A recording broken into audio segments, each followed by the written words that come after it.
Protagonis kita, Mujin, sedang bertarung melawan pemimpin pasukan, Chilbo. Ia mempermainkan lawannya bak anak kecil, bahkan sempat menghindari serangan di udara. Hal ini membuat Chilbo murka dan menantang Mujin untuk bertarung layaknya pria sejati. Mujin mendarat, lalu mengangkat pedang seberat 100 kilonya seolah tanpa beban. Saat mereka saling menerjang, Mujin menarik pedangnya dan mengayunkannya dengan sangat keras hingga menghantam bilah pedang Chilbo. Memanfaatkan momen tersebut, ia melayangkan tinju ke wajah Chilbo hingga hidungnya nyaris rata dan ia terhempas ke tanah. Anggota lainnya terkejut karena Mujin tidak pernah sekuat ini sebelumnya. Untuk memahami mengapa sang protagonis bisa melakukan ini pada seorang pemimpin pasukan, mari kita kembali ke awal. Sang MC, yang dikenal sebagai iblis ilahi, adalah pendekar pedang tangguh yang harus berhadapan dengan 9 pemimpin sekte demi membalaskan dendamnya. Keterampilan pedangnya yang luar biasa dan mengerikan mampu menandingi para pemimpin sekte tersebut. Ia menebas mereka dengan presisi yang membuat mereka bingung bagaimana ia bisa melakukannya. Sebelum mereka sadar, mereka satu persatu tumbang, membuat mereka menyimpulkan bahwa sang MC hanyalah monster. Bahkan ketika mereka yang masih berdiri berhasil melumpuhkannya dan menusuk jantungnya, ia tetap bertahan dan mengirim mereka semua ke alam baka, hingga mengukuhkan namanya sebagai iblis ilahi. Tepat saat ia hampir mati, kilasan kehidupannya muncul di depan mata, dan ia merasakan kelegaan karena telah menyelesaikan misinya. MC teringat saat ia dikeroyok oleh 3 orang karena sifatnya yang pembuat onar di dunia murim. Ia akhirnya diselamatkan oleh gurunya yang kemudian melatihnya. Namun pada akhirnya, ia hidup dengan pedang, membunuh orang kiri dan kanan. Ia bertanya-tanya apakah hidupnya hanya sebatas itu, dan pada saat itu, ia teringat mendiang istrinya. Momen terbaik dalam hidupnya adalah saat ia bersama sang istri, namun kebahagiaan itu kemudian direnggut darinya. Sambil menangis, ia mempertanyakan apa arti sebenarnya dari hidupnya, dan akhirnya, ia menutup mata untuk selamanya. Tiba-tiba, ia mendengar keributan di sekelilingnya, mengira dirinya berada di neraka hingga ia membuka mata dan melihat sekumpulan orang menyebalkan sedang berdiri di depannya dan meremahkannya. Sang MC benar-benar bingung karena ia tidak mengerti apa yang sedang terjadi. Di sampingnya berdiri 2 anak kecil, dan anak laki-laki itu sedang membela kakak laki-lakinya, bersikeras bahwa mereka tidak boleh menyerahkan ilmu bela diri klan selama kakaknya masih hidup. Ia menegaskan bahwa apapun yang terjadi, ilmu bela diri harus tetap berada di klan mereka, klan Flamehua. Sementara sang MC masih bertanya-tanya, pemimpin lawan menyarankan agar mereka membuat kesepakatan untuk menghilangkan kekhawatiran mereka. Ia memanggil MC dengan sebutan Mujin dan menawarkan uang karena klannya sangat miskin. Sebagai gantinya, Mujin harus mempertaruhkan ilmu bela diri klannya dalam sebuah duel. Pemenang duel akan mendapatkan segalanya. Bocah laki-laki itu terkejut karena kakaknya, sang MC, benar-benar tidak berguna dalam bela diri. MC lelah dengan kebisingan itu dan terpaksa bertanya siapa itu Mujin, karena ia tahu dirinya adalah orang lain. Saudara-saudaranya kebingungan dan menatapnya seolah ia orang gila. Bahkan rivalnya pun bertanya apa yang ia katakan. Lalu sang MC mengungkapkan bahwa ia dikenal sebagai iblis ilahi, yang justru membuat rivalnya tertawa dan menyarankan agar Mujin memanggilnya Raja Dunia Bawah saja. Rupanya rival yang menyebalkan itu adalah Chong Dobo, putra kedua dari kelompok pedagang Chongwa. Saudara-saudara Mujin kesal karena kegilaannya sudah di luar kendali. Bahkan pemimpin kelompok pedagang Chionga, Buchon, mengejek klan tersebut, mengatakan klan itu sudah tamat karena putra sulungnya tidak waras. Mujin tetap dia mencoba memahami apa yang sebenarnya terjadi. Karena ia tak bicara, Dobo berasumsi bahwa ia menerima duel tersebut dan menginformasikan bahwa duel akan diadakan di pavilion Biong bulan depan. Dobo mengingatkan bahwa mereka membuat kesepakatan berdasarkan aturan bela diri dan Mujin tidak boleh melanggarnya. Setelah kelompok itu pergi, saudara-saudara Mujin bertanya apa rencananya karena mereka telah dipaksa berduel. Situasi memburuk karena Mujin bahkan belum pernah memegang pedang sebelumnya. Mujin tertawa terbahak-bahak karena baginya, ilmu pedang adalah segalanya. Ia mencoba menyalurkan energi dalam, namun menyadari bahwa energinya benar-benar hilang tanpa sisa. Rasa frustrasi muncul saat ia menyadari tubuhnya sangat rapuh dan lemah. Adiknya menangis memohon agar Mujin sadar. Gadis kecil itu menyebut Mujin sampah dan bodoh karena membiarkan kelompok pedagang itu menginjak-injak mereka. Kakaknya menegur adiknya karena menghina kakaknya sendiri, namun ia menolak minta maaf. Ia menyalahkan Mujin atas kematian orang tua mereka dan lari sambil menangis. Bocah laki-laki itu meminta maaf atas nama saudarinya, mengatakan ia sering lepas kendali karena amarah. Setelah itu, ia pun pergi. Mujin benar-benar bingung mengapa anak-anak pun membencinya dan menyebutnya gila. Mujin bingung karena hal terakhir yang ia ingat adalah menebas para pemimpin sekte tanpa ampun. Mujin percaya ia seharusnya mati dengan tenang, tapi malah terjebak di tubuh yang aneh. Ia terjatuh ke tanah karena frustrasi, bertanya-tanya siapa anak-anak itu. Saat itu, seorang pria aneh yang merupakan asistennya berlari menghampirinya, menanyakan mengapa ia keluar dengan tubuh yang lemah. Ia mengaku khawatir, namun Mujin justru bertanya siapa dia karena ia jelas tidak mengenalnya. Pria itu, Masach, terkejut dan mengira Mujin mengalami kejang lagi akibat kegilaannya. Karena mengira Mujin mengalami amnesia, ia memutuskan untuk menceritakan latar belakangnya. Rupanya, Hua Mujin dulunya adalah anak berbakat yang diincar banyak sekte ortodoks. Pada usia 23 tahun, ia menjadi pemimpin klan. Saat lelah menceritakan kisah ini karena ia sudah mengulanginya lebih dari 6.000 kali. Mujin tidak merasa ia anak yang menjanjikan karena inti energinya jelas hancur. Selain itu, ia ingin tahu tentang kegilaan kegilaan yang dibicarakan semua orang. Sok menceritakan bahwa 17 tahun lalu, Mujin dan Dobo melakukan duel tidak resmi tanpa energi dalam. Mujin berusia 6 tahun dan Dobo 9 tahun. Dobo setuju. Namun saat pertarungan berlanjut, Dobo melanggar kesepakatan dan memukul Mujin dengan energi dalam. Mujin kecewa dan bertanya mengapa Dobo menggunakan teknik tinju 7 luka. Dobo mengejeknya, mengatakan teknik itu diturunkan dari sekte Kong dan efek sampingnya tidak main-main. Rupanya Dobo pernah mengujinya pada kakak laki-lakinya sendiri hingga membuatnya terbaring di tempat tidur. Dobo bersemangat melihat hasilnya pada Mujin. Pada dasarnya, Mujin kini disebut gila karena mereka percaya kondisinya adalah akibat dari teknik tinju 7 luka tersebut. Mujin kesal karena Dobolah yang membuatnya tidak berguna, namun kini malah meminta duel. Mujin bertanya apa yang terjadi pada Dobo setelah ia melumpuhkannya. Sok menyebutkan bahwa ayah Mujinlah yang memberikan keputusan akhir. Meskipun Dobo sepupunya, ia juga putra dari kelompok pedagang Chionga, salah satu dari 10 besar di dataran tengah. Meskipun melakukan hal keji, ayah Mujin hanya memberinya peringatan. Mujin tidak percaya ayahnya begitu lemah karena memaafkan seseorang yang melumpuhkan putranya. Mujin menyimpulkan bahwa klan itu benar-benar sampah dan menanyakan keberadaan orang tuanya. Sok menceritakan bahwa kondisi Mujin memburuk membuat ayahnya terlilit hutang demi menyembuhkannya. 9 tahun lalu, penyakit ibunya memburuk dan ia meninggal. 3 tahun kemudian, ayahnya menyusul. Mujin pada dasarnya menjadi putra yang membunuh orang tuanya dan menghancurkan klan. Reputasi klan hancur dan saudara-saudaranya berada dalam posisi sulit. Yang tersisa dari keluarga hanyalah hutang, 2 pelayan setia, dan beberapa seniman bela diri. Ia juga memiliki adik laki-laki, Hua Jin, dan adik perempuan, Hua Soyeon. Mujin akhirnya menyadari mengapa adiknya, Soyeon, menyalahkannya atas apa yang terjadi pada orang tua mereka. Malam itu, Mujin memeriksa buku-buku sejarah yang ditinggalkan pemilik asli tubuh tersebut. Ia menyadari bahwa 30 tahun telah berlalu sejak ia mengalahkan 9 sekte, dan kini ia mendiami tubuh orang gila tanpa inti energi. Karena tidak memiliki penyesalan dari kehidupan sebelumnya, ia memutuskan untuk hidup sebagai Mujin dan membantu anak-anak malang tersebut. Namun, ia tahu kelompok pedagang Chionga akan menjadi masalah besar. Merekalah yang membuat tubuh ini tidak berguna dan menghancurkan klan. Prioritas pertamanya adalah merencanakan duel melawan Dobo bulan depan. Karena tubuh ini payah, ia harus membangun kembali tubuhnya dari nol. Ia duduk bermeditasi dan memulai semuanya dari awal layaknya pemula. Ia teringat dalam kehidupan lamanya, kultivasi awal sangat sulit. Namun, kali ini terasa lancar berkat bakat bawaan tubuh yang luar biasa. Mujin memanfaatkan energi tubuhnya hingga memancarkan cahaya keemasan di kamarnya. Sak dan para pelayan mendengar teriakannya dan bergegas masuk. Mereka menemukannya di lantai. Salah satu pelayan bercanda bahwa ia mati. Ia memeriksa denyut nadi Mujin dan menyadari denyutnya lebih kuat dari sebelumnya. Mujin tiba-tiba mencengkeramnya, bertanya mengapa tubuhnya mengalami rasa sakit yang luar biasa saat mencoba membentuk inti energi. Pelayan itu bingung dan Mujin bertanya apakah tubuhnya memiliki konstitusi khusus. Pelayan itu mengungkapkan bahwa ia memiliki tubuh bela diri surgawi. Ternyata itu adalah konstitusi heroik langka yang dipilih oleh surga. Mujin kembali kesakitan dan akhirnya menyadari bahwa konstitusi tubuhnya adalah kebalikan dari seni iblis. Tubuh energi murni akan menderita rasa sakit hebat saat mempraktikkan seni iblis. Mujin berteriak kesakitan, bertanya-tanya mengapa ia mendapatkan tubuh dengan konstitusi yang sangat bertentangan. Ia menyimpulkan situasinya buruk karena duel tinggal sebulan lagi. Saat berbaring kesakitan, ia bertanya siapa 2 orang di sana. Sok mengungkapkan pria berbaju hijau adalah kepala pelayan, Dokshin, dan pria berbaju merah adalah tetua, Zhou Huanbong. Saat mendengar nama Zhou, ia teringat sesuatu dari masa lalunya. Namun rasa sakitnya terlalu hebat hingga ia pingsan. 3 hari kemudian, Mujin bangkit, namun Sok khawatir ia kurang istirahat. Mujin ingin segera bersiap untuk duel dan meminta pedang. Sa menahan tawa karena klan sedang berusaha mencari makan sementara Mujin meminta pedang. Mujin bertanya apakah tidak ada uang di keluarga, dan Sok menyebutkan mereka sedang meminjam uang dari sekte ortodoks bernama sekte Bangho. Karena suku bunganya tinggi, mereka terlilit hutang. Mujin sadar bahwa untuk membantu klan, ia harus menyelesaikan masalah keuangan terlebih dahulu. Namun, ia merasa berhutang lebih banyak tidak masalah karena mereka sudah tenggelam dalam hutang. Sok khawatir, tapi Mujin menyuruhnya tutup mulut dan menulis surat kepada kedua tetua karena ia akan pergi. Ketika para tetua mendengar Mujin pergi ke sekte Bangho yang berbahaya, mereka khawatir. Sesaat kemudian, Mujin dan Sok tiba di pintu masuk sekte Bangho. Mujin menyuruh pengawal besar untuk memberitahu bosnya bahwa ia ingin bertemu. Pria itu, Kang Nou, tidak ingin main-main dan menyuruh Mujin masuk jika ingin berjudi. Mujin bersikeras agar Kang membawanya ke bosnya, yang membuat Kang marah. Sok mencoba menenangkan situasi, menjelaskan bahwa Mujin sedang tidak waras. Ketegangan memuncak hingga wakil master, Emma Jumbo, muncul menanyakan apa masalahnya. Kang memberitahu bosnya bahwa Mujin ingin bertemu pemimpin utama. Emma bertanya mengapa dan Mujin mengatakan ia ingin meminjam uang lagi. Emma mengizinkannya masuk. Mujin dan Sok masuk lebih dalam ke manor melewati jembatan kayu, dikawal oleh pendekar pedang bersenjata. Sok khawatir dan menyarankan mereka kembali sebelum terlambat. Mujin menolak, mengatakan mereka sudah sejauh ini. Sok bercerita ada seorang nenek yang melihat pemimpin sekte bertarung, dan ternyata pemimpinnya cukup kuat karena ia mengalahkan lawannya dalam hitungan detik. Rupanya pemimpin tersebut menguasai teknik membunuh yang kuat. Mujin mempertanyakan alasan Sok menceritakan ini saat Emma menyela, mengatakan Sok cepat tanggap. Namun, sudah terlambat karena mereka telah mencapai bagian dalam gua dan dikepung oleh pendekar pedang bersenjata. Mujin kecewa dan bertanya apakah ini rencananya dari awal. Emma membenarkannya, mengatakan ia sengaja memancing Mujin masuk karena ia tidak bisa menyentuhnya di tempat umum. Namun, ia tidak akan membiarkannya pergi begitu saja seperti yang ia lakukan pada orang tuanya. Sok memohon agar tuannya dibiarkan hidup. Mujin kesal saat Emma menyebut orang tuanya, hingga tiba-tiba ia sadar ia berada di tubuh yang lain. MA memerintahkan anak buahnya untuk memberi pelajaran pada Mujin. Salah satu dari mereka menyerang dengan tinju. Sok hampir pingsan ketakutan. Mengejutkannya, Mujin menahan tinju pria itu, menghancurkan tulangnya dari dalam. Pria itu berteriak kesakitan dan jatuh ke tanah, mengklaim Mujin menggunakan trik curang. Mujin mengejeknya, mengatakan tulangnya lunak dibandingkan ukurannya. Mujin sadar ia harus melakukan sesuatu tanpa menggunakan kekuatan murninya. MA marah karena anak buahnya membuang waktu dan memerintahkan mereka menghabisi Mujin. Seorang pendekar pedang menyerang, namun Mujin dengan mudah menghindar. Menggunakan tubuhnya yang fleksibel, ia menghindar dan memberikan tandukan yang menghancurkan wajah lawannya. Pendekar lain mencoba menebas, namun Mujin melompat mundur lalu memberikan tendangan yang membuat lawannya tersungkur. Para pria bersenjata itu kewalahan dan berlutut dalam waktu singkat. Sok berseru dari kejauhan memastikan tuannya aman. Mujin menyebutnya bodoh karena ia baik-baik saja. Sok terkejut, bertanya di mana ia belajar bela diri itu. Mujin menjawab itu bukan bela diri, melainkan sesuatu yang ia pelajari di jalanan. Sok sok karena ia tidak ingat Mujin pernah menghabiskan waktu di jalanan. MA memuji keberhasilan Mujin mengalahkan anak buahnya, tapi segera melemparkan koin ke arahnya dengan kekuatan besar. Koin itu nyaris mengenai kepala Mujin, membuatnya terkejut. MA menyuruh anak buahnya pergi karena ia akan menghadapi Mujin sendiri. Mujin heran mengapa ada begitu banyak permusuhan padahal ia hanya ingin bicara dengan bos mereka. MA menghulus pedangnya dan menyerang. Secara mengejutkan, Mujin menahan serangan kuat itu hanya dengan sepasang sumpit. MA terkejut, tidak tahu bahwa itulah satu-satunya senjata yang bisa didapat Mujin karena tidak punya uang untuk membeli pedang. Mujin dan MA terus bertukar pukulan, namun Mujin bertahan dengan bela diri yang sangat apik. Sebelum MA sadar, tangannya tertancap salah satu sumpit. MA tidak percaya Mujin bisa menemukan celah meski ia berusaha keras menebasnya. Saat MA kesulitan, Mujin malah bersenang-senang dan mengatakan MA akan menyesal jika meremehkan sumpit. MA terkejut karena ia mengira Mujin adalah orang lemah yang tidak bisa menggunakan ki. MA bertanya-tanya bagaimana Mujin bisa mencapai kondisi mengerikan dalam waktu singkat. Mujin terus menusuk tubuhnya dengan sumpit sambil mencela keterampilannya. MA yang marah melompat ke udara untuk mengeluarkan jurus pamungkas. Dengan mudah Mujin menghindari serangan itu, membuat MA terbuka lebar. MA bertanya-tanya mengapa Mujin memiliki kekuatan tersembunyi. Mujin memberikan tinju kuat yang menghancurkan sisa harga diri MA. Dengan ketakutan yang menyelimuti tubuh MA, Mujin mengulangi keinginannya untuk meminjam uang, kali ini dengan wajah yang sangat mematikan. Sesaat kemudian, MA akhirnya duduk bersama Mujin setelah dipukuli habis-habisan. Pengawalnya pun menunduk pada Mujin. Mujin bertanya mengapa sekte mereka meminjamkan uang pada keluarganya tanpa jaminan, karena ia mencium niat jahat. MA mengklaim tidak ada niat jahat, tapi Mujin merasakan ketakutan MA. Akhirnya, MA mengungkapkan bahwa mereka mendapat perintah dari kelompok pedagang Chonghua. Mujin tidak terkejut. MA mengungkapkan bahwa kelompok pedagang memerintahkan mereka untuk meminjamkan uang dalam jumlah berapapun dengan bunga yang sangat tinggi. Imbalannya, sekte Bangho akan mendapatkan tanah milik klan Hua setelah mereka bangkrut. Mujin menyadari tanah keluarga adalah jaminannya. Ia bertanya berapa total 300 koin emas yang ia pinjam setelah setahun. MA mengungkapkan jumlahnya menjadi 5.000 koin emas. Mujin jijik, tapi menerima kesepakatan itu. Dengan wajah serius, ia bertanya siapa yang membantu mereka menutupi masalah. MA menyebutkan salah satunya adalah sekte sosial dari 4 surga bela diri. Mujin teriritasi dengan 4 surga bela diri dan mengumpat. Sok percaya kegilaan tuannya kumat karena ia tidak pernah melihatnya bertemu aliansi itu sebelumnya. Mujin menyuruh Sok untuk tidak khawatir. Orang yang membawa uang tiba. Mujin merasa 300 koin emas itu cukup dan memerintahkan Sok untuk pergi. MA dan pengawalnya mengantar mereka ke pintu masuk. Mujin menyuruh MA mencatat tanggalnya dan berjanji akan melunasi semua hutang setelah urusannya dengan kelompok dagang Chionga selesai. Mujin juga memperingatkan MA untuk tidak memeras rakyat kecil. Setelah tiba di rumah, kedua tetua menyambut mereka. Mereka khawatir melihat darah di pakaian Mujin, namun Mujin meyakinkan itu bukan miliknya dan ia hanya pergi untuk meminjam uang agar bisa memberi makan para prajurit. Para tetua tidak mau percaya bahwa setelah yang meminjamkan uang kepada Mujin, mereka justru berasumsi bahwa dia telah mencurinya. Mujin memberitahu para tetua bahwa sekte memiliki semua dokumen dalam buku besar sesuai dengan apa yang dia katakan kepada mereka. Mujin kemudian meminta kepada para tetua hanya agar mereka menjaga saudara-saudaranya dan memastikan mereka makan dan berpakaian dengan baik. Setelah memberikan instruksinya, dia hanya mendoakan keberuntungan bagi mereka sebelum pergi. Mujin kemudian mengunjungi ruang peringatan orang tuanya, namun karena dia tidak memiliki orang tua di kehidupan sebelumnya, dia tidak tahu harus berkata apa. Akhirnya dia membuka mulutnya untuk memberitahu mereka bahwa masalah uang telah diselesaikan dan dia juga berjanji untuk menjaga saudara-saudara serta pelayannya. Dengan ini, dia mendesak orang tuanya untuk beristirahat di alam baka. Dia juga meyakinkan mereka bahwa dia akan menghajar Dobo habis-habisan karena telah menantangnya berduel. Tanpa sepengetahuannya, dia sedang diawasi oleh Sun dan Dojan, dan anak-anak itu tampak sangat terkesan. Kemudian, Mujin memesan 3 pedang yang masing-masing memiliki berat 50 kg, 80 kg,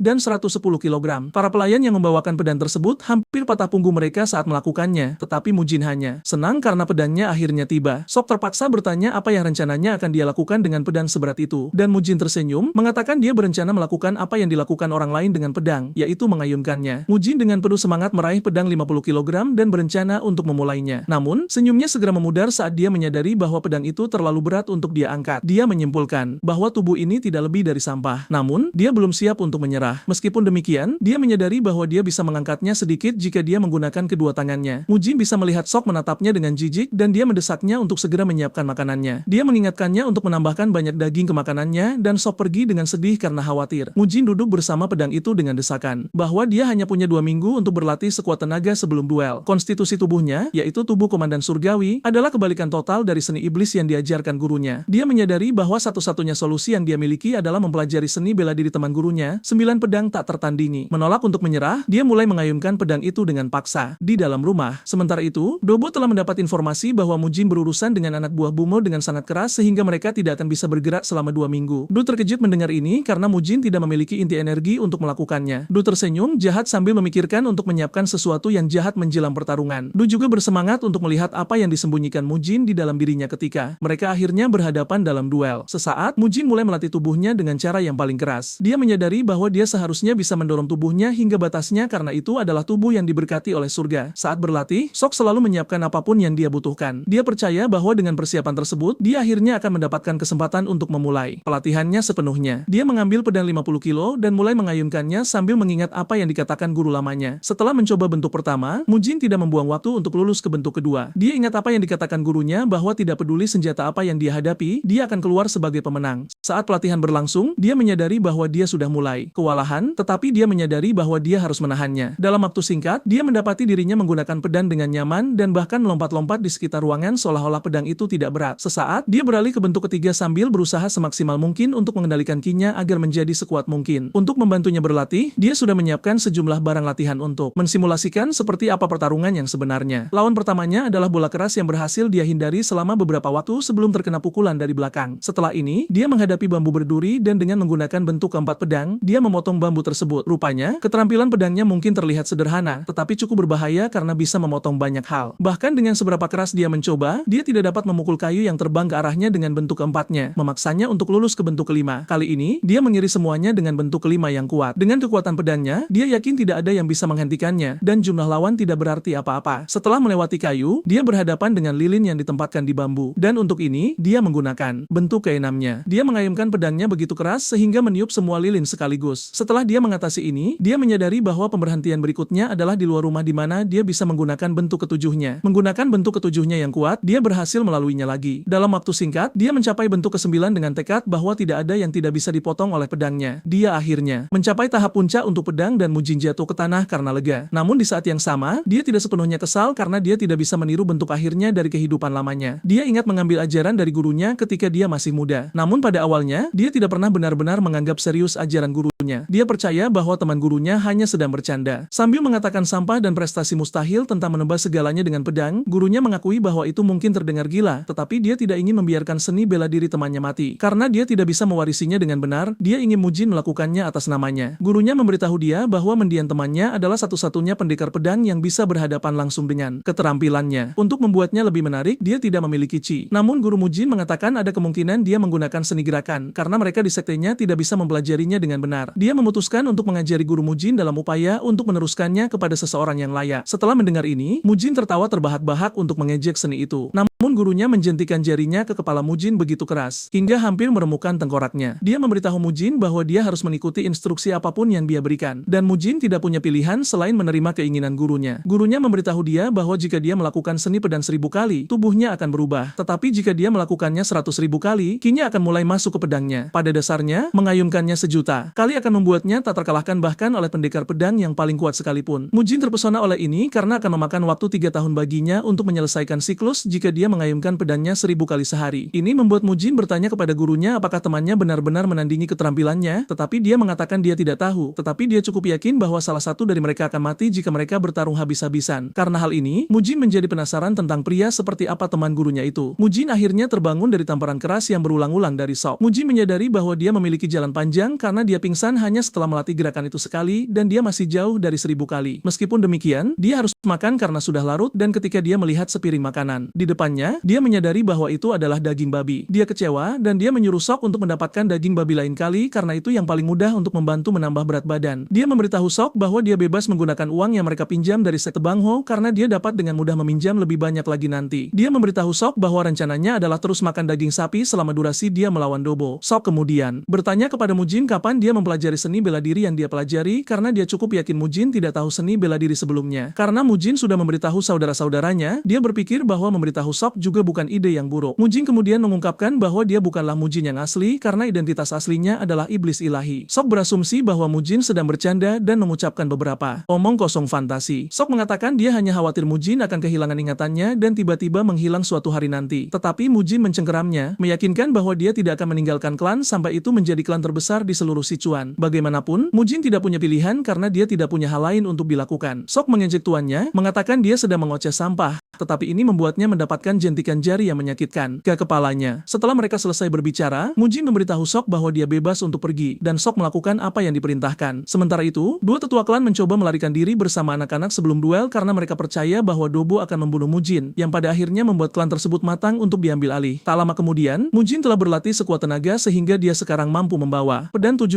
kilo hanya dengan satu tangan. Namun, tekniknya tetap tidak stabil dan dia hanya memiliki 1 minggu menuju duel. Dia berkeringat di ruang latihan ketika anak-anak masuk untuk memeriksa keadaannya. Mujin mendesak mereka untuk pergi karena berbahaya bagi mereka berada di sana. Anak-anak memberitahu Mujin bahwa mereka hanya mengkhawatirkannya karena mereka telah melihatnya mendorong dirinya hingga batasnya selama beberapa hari terakhir. Sun khawatir Mujin melakukan semua ini karena apa yang dia katakan, tetapi dia memberitahu Mujin bahwa dia tidak pernah bermaksud demikian karena dia hanya sedang marah. Menatap kedua anak itu mengingatkan sang MC pada saudara-saudara kekasihnya dari kehidupan sebelumnya. Mujin menepuk kepala mereka, memberitahu mereka bahwa mereka tidak perlu khawatir. Kedua anak itu mulai meniru Mujin sambil memuji betapa hebat posturnya. Cara keduanya berdebat satu sama lain tentang siapa yang salah atau benar membuatnya ingat ketika dia berlatih dengan gurunya dan mengalami masa sulit. Tiba-tiba, dia sadar bahwa hal terpenting dengan 9 pedang tak tertandingi adalah teknik pernapasan. Menyadari hal ini, Mujin memberitahu anak-anak bahwa dia akan menang apapun yang terjadi, dan dia mendesak mereka untuk kembali ke kamar mereka. Anak-anak itu khawatir, tetapi mereka berasumsi bahwa semuanya akan baik-baik saja. Begitu dia sendirian, Mujin memulai teknik pernapasan sambil mengayunkan pedangnya dengan keras. Dengan bantuan teknik pernapasan, dia mampu menggunakan energi internal yang terkumpul sekaligus. Sebelum dia menyadarinya, dia sudah memahami ide seni gerakan, yang merupakan seni Qi, di mana seseorang membangun energi internal melalui gerakan. Pada dasarnya, seni gerakan dianggap sebagai seni bela diri tingkat rendah, itulah sebabnya orang tidak terlalu memikirkannya. Menggunakan teknik pernapasan, Mujin mampu mengayunkan pedang jauh lebih mudah, memberinya apa yang diperlukan untuk menebas patung. Sementara itu, Johan Bong terlihat berbicara dengan Sok tentang perubahan mendadak Mujin. Sok mencoba mengaitkan kesehatan mendadak Mujin dengan sesi 1-1 yang dia lalui, tetapi Zhou bukanlah orang bodoh. Dia memberitahu Sok untuk memastikan dia melaporkan perubahan apapun yang dia temui kepadanya. Sok menuju ke tempat tuannya berlatih, hanya untuk menemukannya terbalik. Dia mencoba memberitahu bahwa makanannya sudah siap, tetapi Mujin kecewa, mengatakan ruang latihan terlalu kecil baginya untuk berlatih. Karena hal ini, Mujin mengatakan dia akan mulai menggunakan aula latihan. Mujin menuju ke aula latihan besar hanya untuk menemukan prajurit lain berlatih di sana, dan mereka semua menatapnya. Sok memberitahu prajurit lain bahwa dia harus berlatih sendiri dan menyarankan mereka semua untuk pindah dari sana. Dia mendesak mereka untuk menggunakan aula latihan lain, tetapi para prajurit ditinggalkan. Bertanya-tanya mengapa pria setengah mati mengucapkan instruksi kepada mereka. Mereka percaya bahwa Mujin bukanlah seorang seniman bela diri hanya karena dia membawa pedang. Mujin memperhatikan perbedaan suasana hati mereka dan dia mengomentari hal ini. Prajurit lain ingin melawan Mujin, tetapi pemimpin skuad Cabone menyuruh anak buahnya untuk meninggalkan aula untuk tuan muda. Chehel pada akhirnya percaya bahwa Mujin telah kehilangan akal sehatnya lagi. Saat itu, Mujin menghentikan Kial, memberitahu dia bahwa dia harus menjadi pria dan berbicara langsung kepadanya. Kial kemudian berbalik dan Mujin menyarankan agar mereka bertarung karena mereka adalah pendekar pedang. Kial mengatakan dia tidak akan melakukan ini karena Mujin adalah calon pemimpin klan. Mujin kemudian memberitahu Kial untuk tetap menjadi pengecut dan tidak menunjukkan wajahnya karena dia tahu dia tidak bisa mendukung kata-katanya. Ini cukup untuk membuat Kial mencabut pedangnya, siap menghadapi Mujin. Pertarungan dimulai dan Mujin segera mendorong pedangnya ke tanah sebelum melompat ke arah Ciol dalam langkah yang berani. Dia sampai ke Ciol dan mendorong kepalanya bahkan sebelum dia bisa bereaksi. Para prajurit benar-benar bingung karena mereka belum pernah melihat duel tanpa pedang sebelumnya. Mujin terus mempermainkan Ciol dengan bergerak cukup cepat sementara Chol berjuang sangat keras. Ciol segera merasa frustrasi dan dia memberitahu Mujin untuk melawannya seperti pria dan berhenti menghindari serangan serangannya. Mujin akhirnya setuju untuk menanggapinya dengan serius sedikit dengan meraih pedangnya. Tetapi Chell tidak membuang waktu untuk berlari, mengatakan Mujin yang harus disalahkan atas semua yang terjadi pada klan. Karena Mujin adalah penyebab masalah, Chell tidak berpikir dia pantas mempelajari seni bela diri. Chell berlari ke arah Mujin, tetapi dia menemuinya di tengah jalan dengan bentuk ke-9 teknik pedang tak tertandinginya, yang akhirnya mengguncang energi internalnya. Mujin tidak memberi Chell ruang untuk bernapas saat dia mendaratkan pukulan telak ke wajahnya. Chell dikirim ke lantai dengan darah tumpah di mana-mana. Sementara Mujin memberitahu dia bahwa segalanya akan berbeda. Saat dia jatuh ke tanah, Chell akhirnya menyadari kebenaran pahit bahwa Mujin telah sepenuhnya berubah. Dia bisa merasakan tekad yang terbakar tepat keluar dari tubuh Mujin. Tidak seperti sebelumnya, Chell menghantam tanah, yang akhirnya mengejutkan Sok dan prajurit lain yang menonton duel tersebut. Para prajurit berlari untuk memeriksa bos mereka, yang terbaring benar-benar pingsan. Mujin berdiri seperti pemenang yang layak sambil bertanya pada Chell apakah dia punya masalah mengenai kemenangannya. Salah satu prajurit berteriak pada Mujin, memberitahu dia bahwa dia menggunakan langkah pengecut. Shio mengumpulkan dirinya dan berteriak pada pria itu untuk menutup mulutnya sebelum mengakui bahwa dia sebenarnya kalah. Chol memberikan penghormatannya kepada Mujin sambil memberitahu dia bahwa dia telah benar-benar belajar darinya. Mujin mengakui rasa hormatnya dan memberitahu dia bahwa dia bebas untuk pergi. Saat para prajurit keluar dari aula, Mujin memberitahu Sok untuk bergabung dengan mereka karena dia benar-benar ingin sendirian. Prajurit yang terluka terus mengeluh dan dia percaya bahwa Chell bersikap lunak pada Mujin, tetapi dia memberitahu dia bahwa dia tidak karena dia berencana untuk meninggalkannya setengah mati. Pria itu tidak ingin percaya ini, tetapi Chell memberitahu dia bahwa dia sangat serius. Chol mengatakan dia tidak tahu cerita lengkapnya, tetapi jelas bahwa tuan muda mereka telah meningkat secara eksponensial. Sok, di sisi lain, juga bertanya-tanya kapan Mujin berubah begitu banyak, tetapi pada saat yang sama, dia bersyukur bahwa dia benar-benar berubah. Malam itu, kedua tetua mengadakan pertemuan mengenai duel yang akan datang. Keduanya telah berada di klan selama lebih dari 36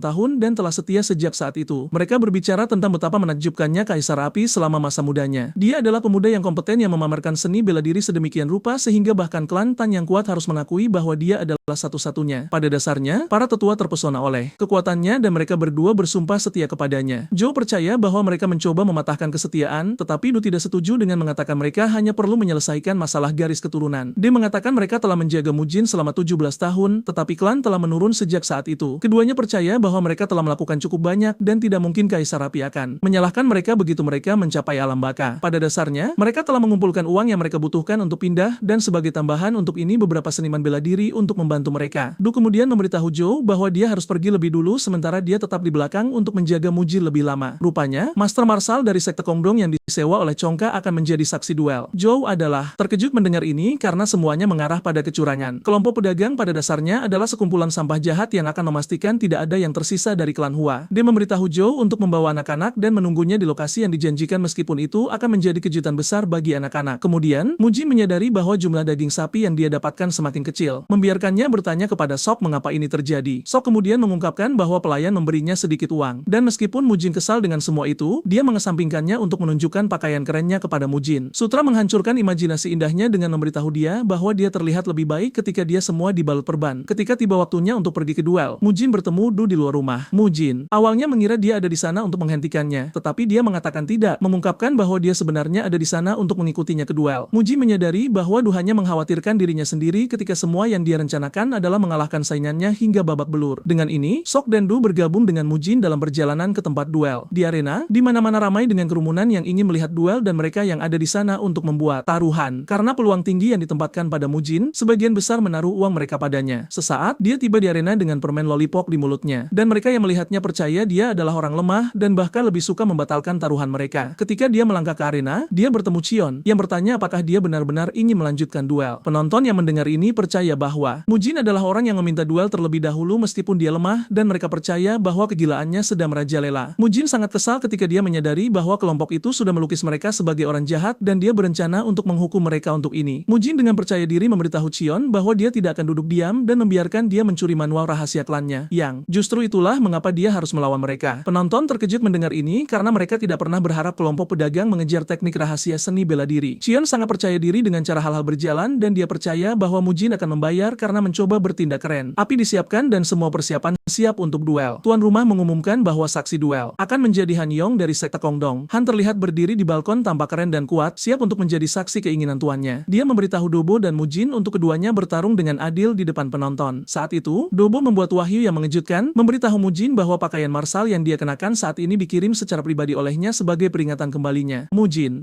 tersenyum ketika dia mendengar ini, dan dia mencambuk pedang besarnya, memberitahu Dobo bahwa dia tidak punya pilihan selain mengembalikan mengembalikan barang yang tersisa setelah duel. Seluruh kerumunan terkejut melihat ini karena mereka belum pernah melihat siapapun terlibat dalam duel dengan pedang sebesar itu. Sebagai tambahan untuk ini, mereka semua percaya bahwa Kaisar Api dikenal karena seni bela diri bertangan kosongnya. Bahkan Du terkejut dan dia bertanya kepada Sok apakah Mujin mengatakan sesuatu yang tidak biasa. Pada dasarnya, keduanya awalnya menyarankan agar Mujin lari karena mereka percaya dia tidak punya cara untuk mengalahkan lawannya. Namun, Sok mulai memiliki semacam kepercayaan pada Mujin, mengatakan dia mungkin punya peluang. Tapi keyakinan Du benar-benar berbeda. Begitu kedua belah pihak siap, wasit membunyikan bel untuk memulai permainan. Marah, Mujin mengejar Dobo langsung dari kelelawar. Dia mengayunkan pedang besarnya ke arahnya, memberikan serangan yang kuat dan menghancurkan. Du nyaris menghindari serangan itu, tetapi itu menghancurkan tanah yang terkenalnya. Penonton terpesona karena mereka tidak pernah berharap Mujin secepat itu dan sangat kuat. Apa yang diyakini semua orang adalah bahwa Mujin tidak memiliki kemampuan seni bela diri, tetapi dia bergerak dengan cara yang sangat gila. Bahkan Dobo sangat terkejut karena dia mengharapkan duel yang sangat mudah. Mujin melanjutkan serangannya saat dia mengisi daya ke arah Dobo lagi. Dia terus mengayunkan pedangnya ke arahnya, tetapi Dobo berhasil memblokir pukulannya dan mereka berdiri berhadapan satu sama lain. Ini meninggalkan suara bentrokan dan pemandangan yang mulia bagi mereka untuk dilihat. Chon terkejut bahwa Mujin sebenarnya tetap dalam pertarungan lebih dari yang dia berikan padanya. Namun, dia yakin bahwa tidak peduli pelatihan apa yang telah dia lakukan, dia masih jauh dari Dobo. Mujin terus mengayunkan pedang besarnya ke Dobo, tetapi dia dengan mudah menghindarinya berkat fleksibilitasnya. Saat pertarungan berlangsung,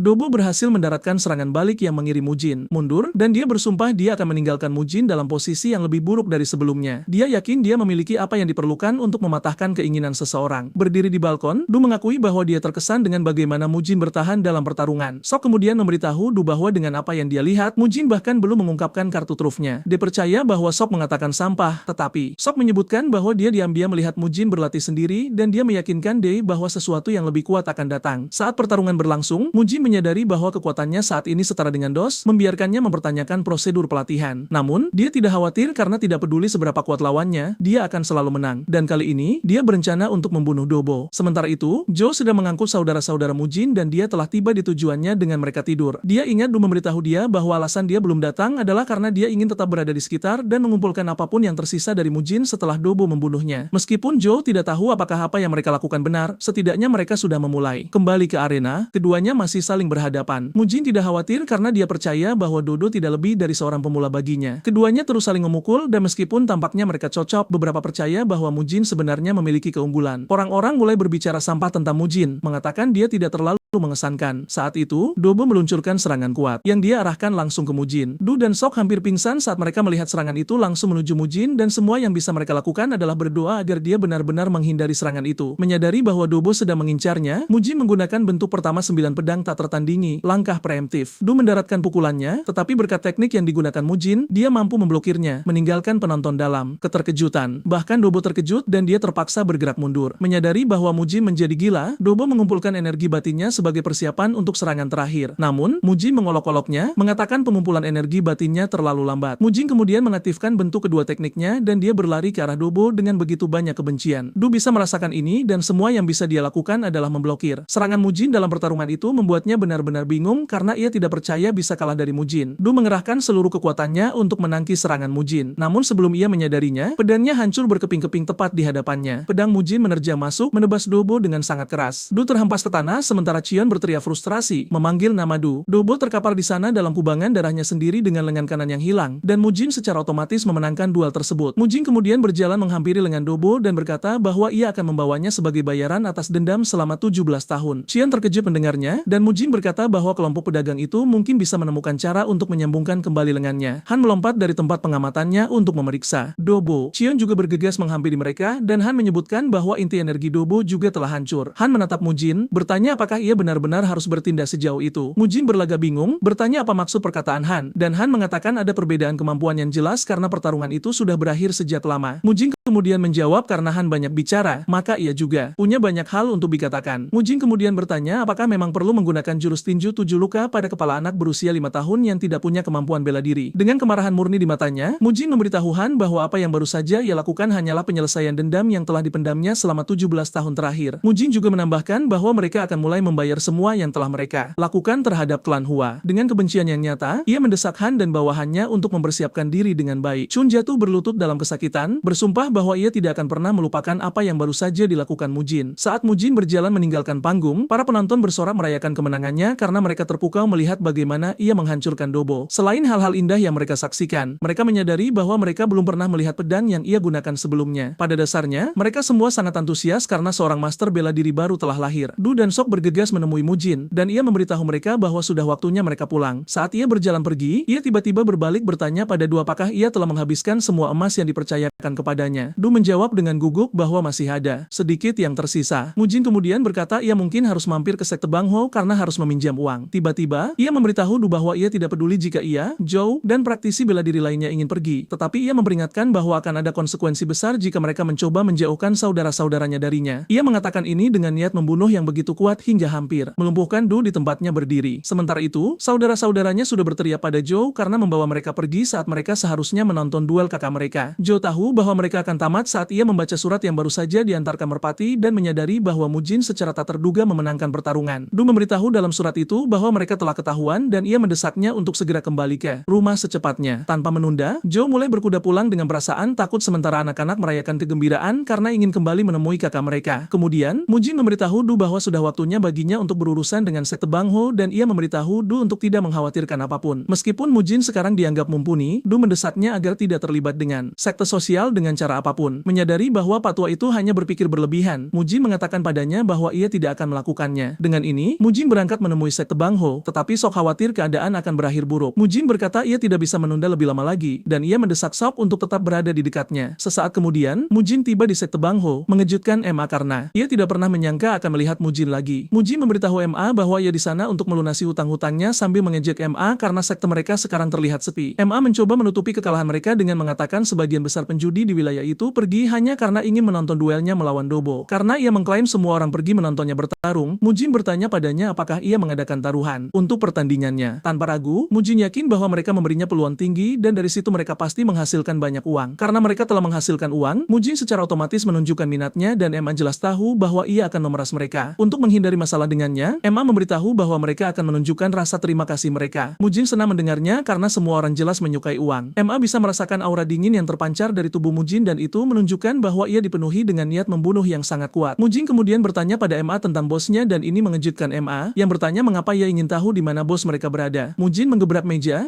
memberitahu MA bahwa ia kesal jika harus mengajukan pertanyaan lebih dari sekali. Mujin hampir saja mengamuk saat pemimpin sekte, Chiyongyil, muncul di ruangan. Mujin terkejut melihat wajah buruk rupa yang ternyata adalah pemimpin sekte tersebut. Chai mengaku bahwa anak buahnya sudah bercerita tentang Mujin dan Mujin bertanya padanya mengapa begitu sulit untuk menemuinya. Mujin tidak segan-segan mengejeknya, mengatakan bahwa ia memiliki wajah yang jelek. Berdiri di belakang Chai adalah sosok yang menarik dan Mujin bertanya apakah orang itu pelayannya. Dari pria itu terpancar kebencian murni dan ia ternyata adalah gagak hitam kematian dari sekte sosial. Black Crow memarahi Mujin karena mengincar uangnya dan meskipun ia disuruh menghindari sekte sosial, Mujin justru mendapati dirinya menatap salah satu dari mereka. Mujin hanya menyuruh pria itu untuk diam jika ia tidak ingin mati. Gagak hitam dengan marah menerjang Mujin, siap untuk mencabik-cabiknya dan ini menakuti Sok. Mujin tidak merasakan ancaman apapun dari gagak hitam karena ia bertekad untuk menjatuhkan siapapun yang menghalangi jalannya. Mujin melemparkan sebuah sumpit ke arah gagak hitam dan dengan kekuatan besar di baliknya, ia menusuk tangannya. Saat itulah gagak hitam menyadari bahwa Mujin bukan orang biasa dan ia harus menghadapinya dengan serius. Mujin kemudian memberitahu gagak hitam bahwa ia tidak menginginkan pujian dari orang sampah sepertinya. Namun hal ini membuat gagak hitam murka dan ia berlari ke arah Mujin lagi dengan penuh amarah. Kali ini Mujin memutuskan untuk menyongsongnya di tengah jalan dan ia berlari ke arahnya namun tiba-tiba menghilang tepat di hadapannya. Ia muncul di belakangnya, mengejutkannya. Gagak hitam dengan panik melayangkan serangan ke arah Mujin. Tetapi ia menghindar dengan mudah sambil menunjukkan dengan jelas bahwa ia sedang mempermainkannya. Gagak hitam tidak percaya bahwa seseorang semudah Mujin benar-benar bisa menghindari serangannya. Mujin kemudian memutuskan untuk membuat satu lubang lagi pada tubuh gagak hitam. Mujin menusukkan sumpit ke mata kirinya, menyebabkan rasa sakit yang luar biasa hingga teriakannya menakuti mereka yang menonton. Gagak hitam jatuh berlutut sambil memanggil Mujin dengan kata-kata kasar, mengatakan kepadanya bahwa sekte sosial akan datang mencarinya karena menyerang seorang anggota. Mujin tertarik untuk melihat kemampuan sekte tersebut dan ia menendang kepala gagak hitam sambil menyuruhnya mendesak sekte sosial untuk datang sesuka mereka. Namun, sebelum sekte itu datang, Mujin memberitahu gagak hitam bahwa ia tidak akan meninggalkan ruangan ini hidup-hidup. Saat itulah, gagak hitam mulai Chai memohon, memberitahu Mujin bahwa ia siap memberikan apapun yang ia inginkan asalkan nyawanya diampuni. Mujin terkejut bahwa Gagak Hitam sangat ingin hidup, tetapi karena ia menawarkan kekayaan, Mujin menahan diri untuk tidak mengirimnya ke akhirat. Gagak Hitam mengatakan semua kekayaannya ada di Chong, tetapi ia berjanji akan membawanya kembali. Mujin bersedia menerima kesepakatan itu, tetapi ia meyakinkannya bahwa ia adalah orang mati jika ia tidak kembali dengan uang itu. Dengan rasa takut yang merayapi tubuhnya, ia bergegas pergi, berjanji untuk kembali secepat mungkin. Setelah selesai berurusan dengan Gagak Hitam, ia beralih ke Chai yang sudah mengompol karena ketakutan, dan ia memberitahu bahwa sudah waktunya mereka melunasi hutang. Chai segera jatuh berlutut, memohon untuk diampuni sambil berjanji akan memberikan semua yang ia miliki. Mujin menertawakan hal ini, memberitahu Chai bahwa ia tidak punya apa-apa untuk ditawarkan karena semua propertinya sudah menjadi milik Mujin. Chai bingung mendengarnya, dan Mujin menyuruhnya untuk menjumlahkan keuntungan yang ia dapatkan dari rakyat jelata ditambah nyawa yang telah ia hancurkan dengan memanipulasi klan bela diri untuk menyamakan asetnya. Dengan air mata di matanya, Chai berkata ia bersedia memberikan Mujin segalanya. Namun hal ini membuat Mujin kesal, dan ia menghancurkan otak Chai, mengingatkannya bahwa ia tidak bisa menawarkan apa yang sudah ia miliki. Ketakutan mencekam semua orang yang menyaksikan hal ini dan Mujin menoleh ke arah mereka, bertanya siapa selanjutnya dalam rantai komando. MA dengan cepat melangkah maju mengatakan ia adalah wakil ketua sekte dan ia berlutut memohon untuk diampuni. Ia berjanji pada Mujin bahwa ia akan hidup dengan jujur jika diberi kesempatan lagi karena ia memohon dengan tulus. Mujin memutuskan untuk mengampuni nyawanya. Mujin kemudian bertanya pada MA berapa nilai kekayaan Chai dan MA mulai dengan rumahnya. Ia mengatakan semuanya bernilai 4.000 emas dan aset Bang Ho sekitar 10.000